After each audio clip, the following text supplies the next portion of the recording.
الدولمة الصيح بعد. يلا صار وقت الأكل.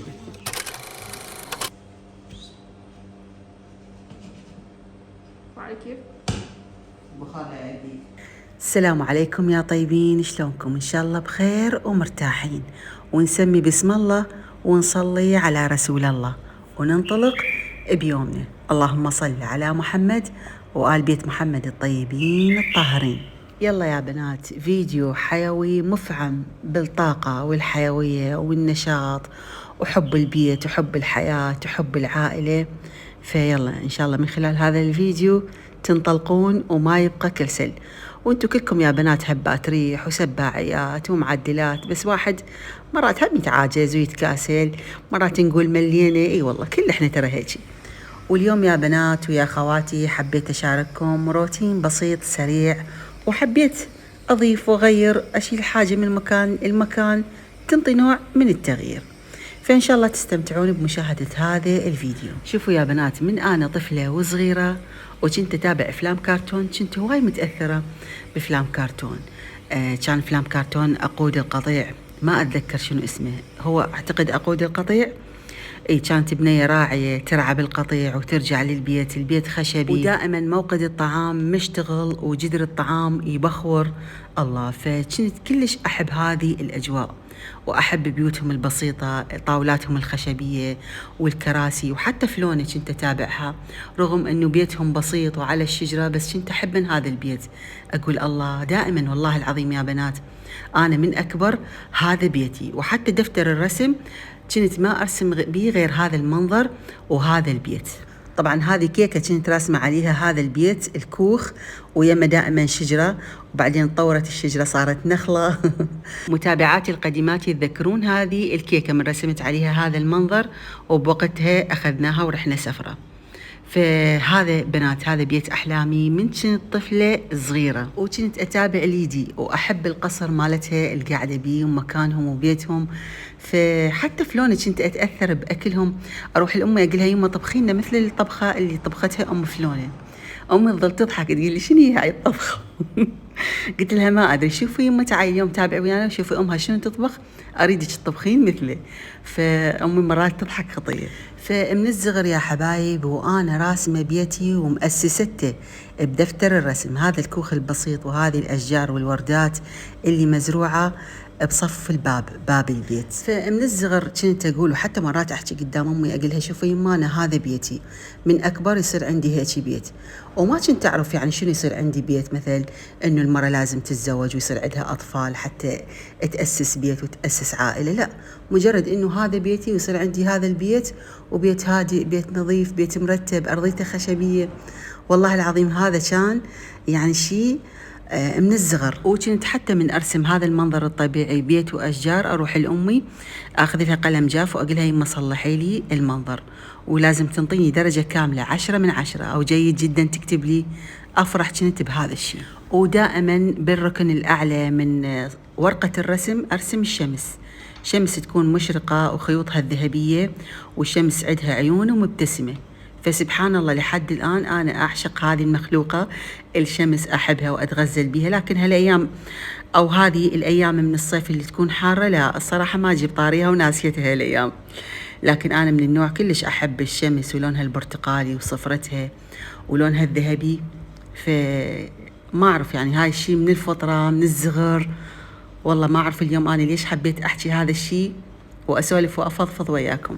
هذه هنا الفتحة مرة البنات سألوني عليها، بنات هذا هنا مكان السبلت، مؤسسي لبور السبلت كله دفن بالحائط. ومثل ما تشوفون يا حبايب اليوم حبيت أسوي تغييرات، يعني غيرت فراش الهول، جبت هذا الموكيت فرشته، حسيت نقطة تغيير، يعني حتى البنات حبوا هذا التغيير. جبت هذه الجزامة، طبعا أنا ما مخلية بها أحذية كرمون، لا مخلية بها شغلات مصلايات، شغلات البكرات اللي على الإيد والنواعم، فمخليتها. وهنا من بعد ما كملنا شغلنا وشغلت مبخرتي الكهربائية لأن الفحم مخلص عندي، فمن يخلص عندي الفحم أستخدم المبخرة الكهربائية.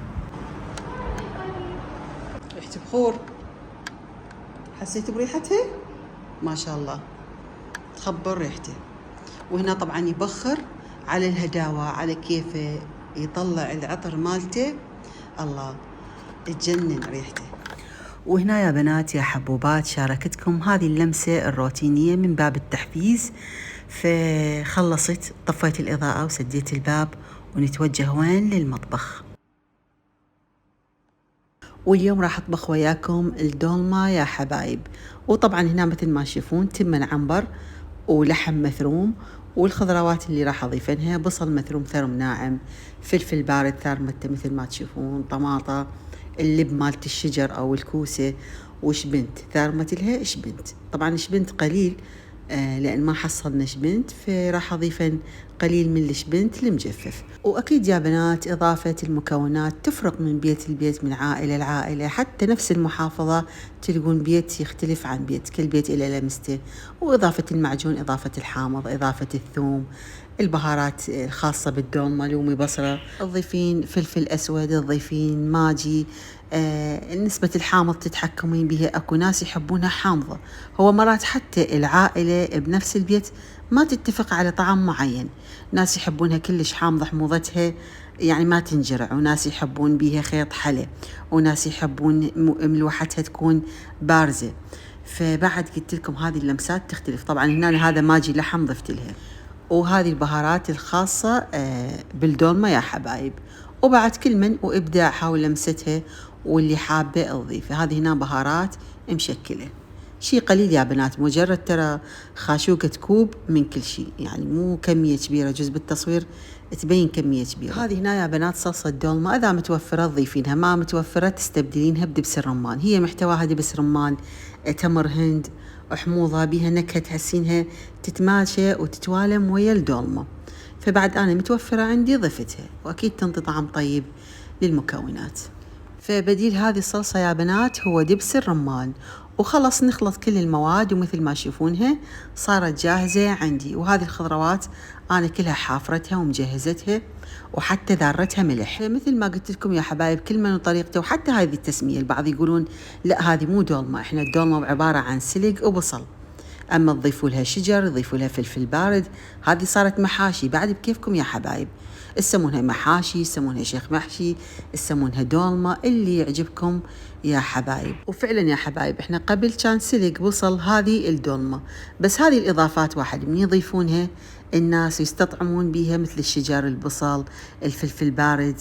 يعني إذا أنت استطعمتي بها وعائلتك حبوها، فليش ما تضيفينها عادي. وبالنسبة لي يا حبايب أعشق الشجر بالدولمة، والبنات رادوا بصل فكثرت البصل مثل ما تشوفون. وعندي هذا السلق نظفته وصفطته بهالوضعية، شي فوق شي يا بنات، ودخلته من الليل للمجمد. يعني هسه حاليا هو جامد، فمجرد انه يطق هوا البنك احنا نقول، راح ترجع الورقة تذبل وتصير سهلة باللف، وما تشلع قلبك وتعذبك. فمثل ما قلت لكم يا حبايب البنات يحبون البصل، كثرت البصل.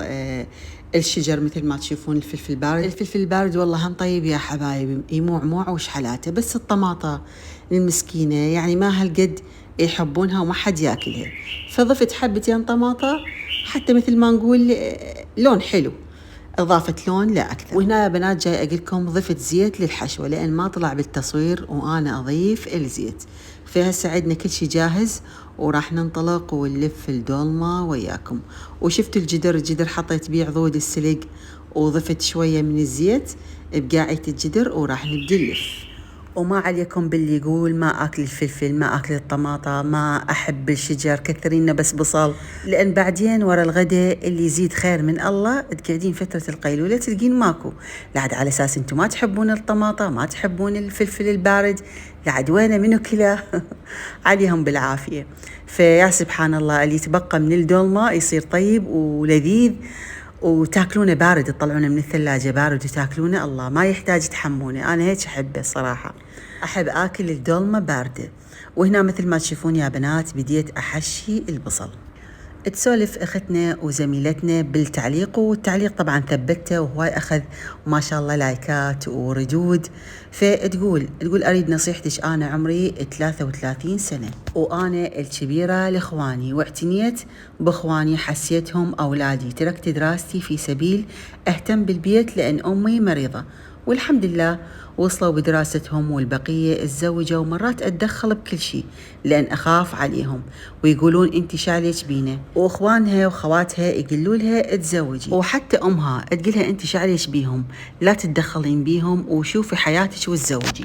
بس البنية تعتبر نفسها أنه هي مضحية بحياتها وبزواجها في سبيل أخوانها، وتقول هم حاليا البعض من عندهم طلاب. طبعا بالنسبة للبنية ما يصير تذبين اللوم على اخوانك وتحملينهم مسؤولية، لان انت الحمد لله بعدك شباب وبعدك صغيرة، ومثل ما نقول جاي تجيلك فرص انه يتقدموا لك ناس، واخوانك والوالدة جاي يشجعك انه خلص تشوفين حياتك وتتزوجين وتأسسين عائلة، بس مال انه انت تظلمين نفسك وتضيعين عمرك وتالي تذبين اللوم على اخوانك. لو ما انا ضحيت، انتم ما صرتوا، انتم ما درستوا، انتم ما اخذتوا الشهاده. لا، هذا مو منطق. طبعا هاي انت جاي تدمرين نفسك وتذبين اللوم على اخوانك اللي هم ما لهم ذنب. صح فتره من الفترات الوالده مريضه والاخوان بعدهم صغار، لكن الصغير ما يبقى صغير، يكبر.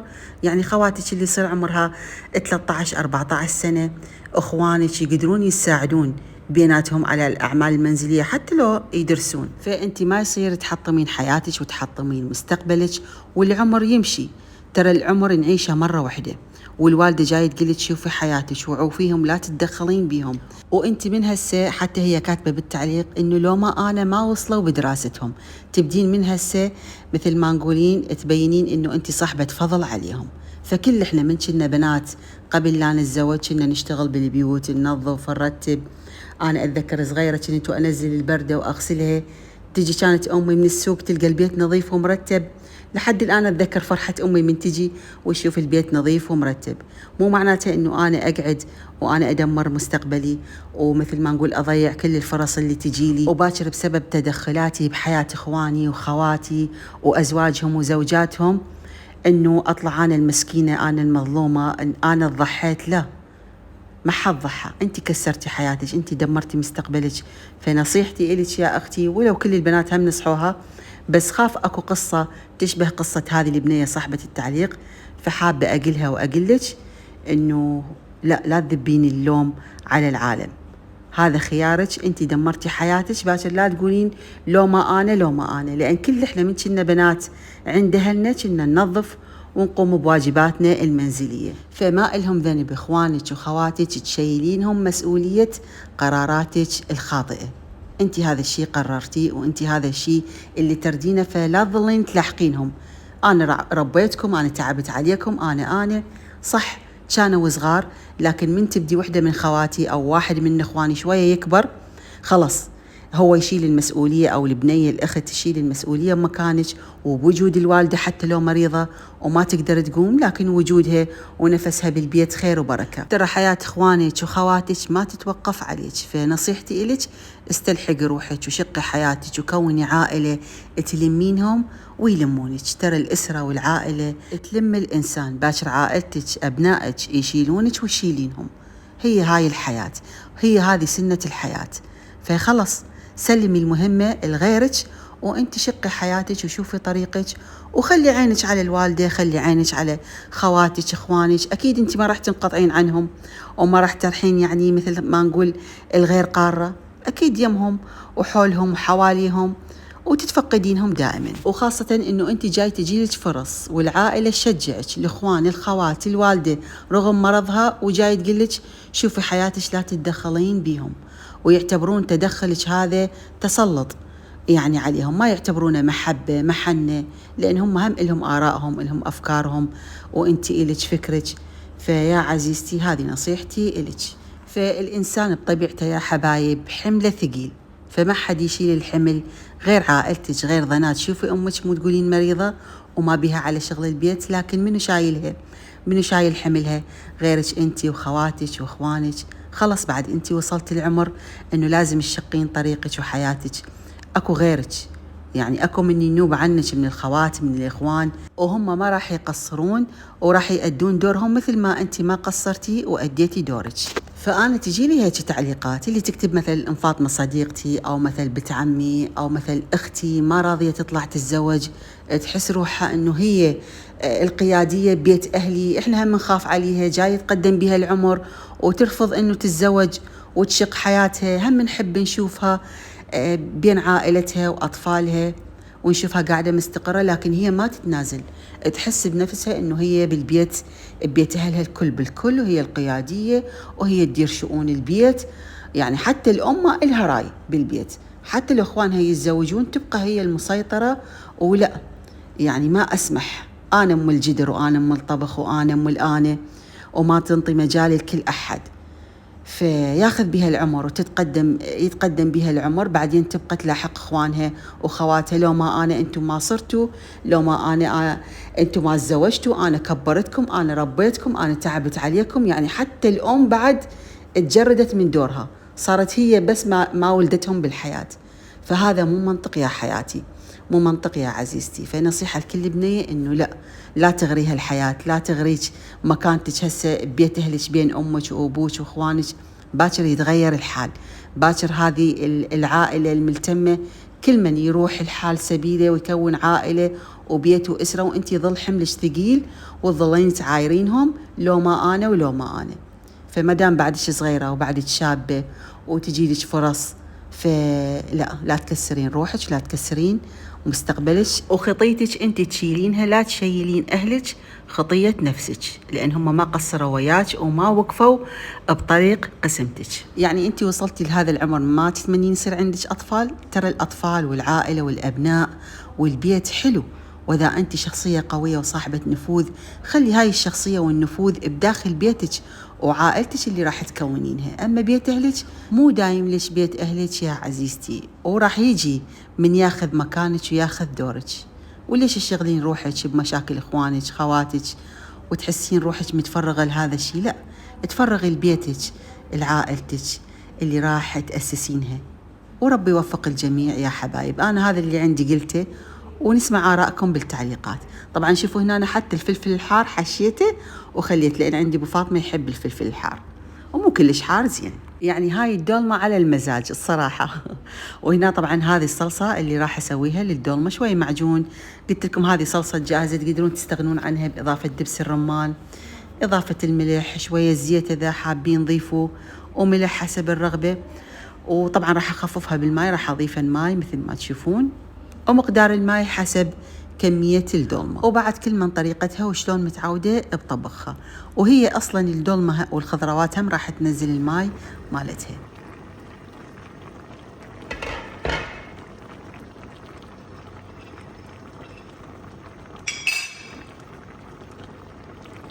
وهنا يا بنات أول ربع ساعة أخليها على نار عالية، مو كلش عالية بس يعني نار مثل ما نقول قوية.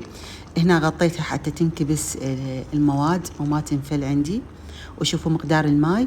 ومن بعد مرور ربع ساعة أخلي النار أقل من الوسط، ويمر نص ساعة وأقللها، أخليها على التهدير تقريبا ساعتين إلا ربع، لأن شنو على نار كلش هادئة تستوي وتاخذ وقتها وتصير تمام.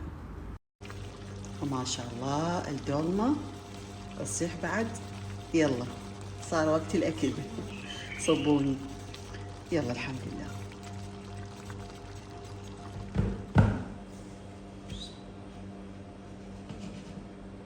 وعلى كيف؟ بخار يديك.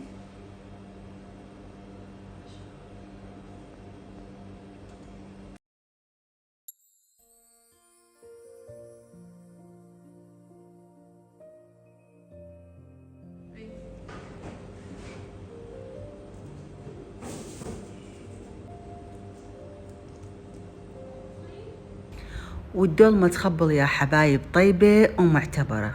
تمنينكم ويانا وسهمكم مليون عافية. هذه دولمتنا لليوم قدمناها ويا القاسمة الله مثل ما تشوفون. اللهم أدمها نعمة واحفظها من الزوال. تمنيناكم ويانا يا حبايب. وإذا حابين دولمتكم تكون كلش ناشفة وما بيها سوائل، طبعا هذا الشيء أكيد حسب الرغبة، بس أنا اليوم حبيت يكون بيها ماي أو سائل، ما تكون كلش ناشفة. وقلبناها بدون خبزة، لأن الخبزة دائما عندنا بالدولمة ما حد ياكلها، فحرامات يعني نعمة الله علينا. وسوينا وياها جاجيك يا حبايب، وبعد انت تقدمين وياها خضرة، تقدمين وياها طرشي، اللي يعجبكم خير وبركة. واللي هنا حابة أودعكم وأختم وياكم الفيديو، وإن شاء الله نلتقي على خير، وإن شاء الله حبيتوا فيديو اليوم واستمتعتوا بمشاهدته، وكان الفيديو خفيف ولطيف على قلوبكم وعيونكم. يلا بنات، أترككم برعاية رب العالمين وحفظه. الله وياكم حبايب.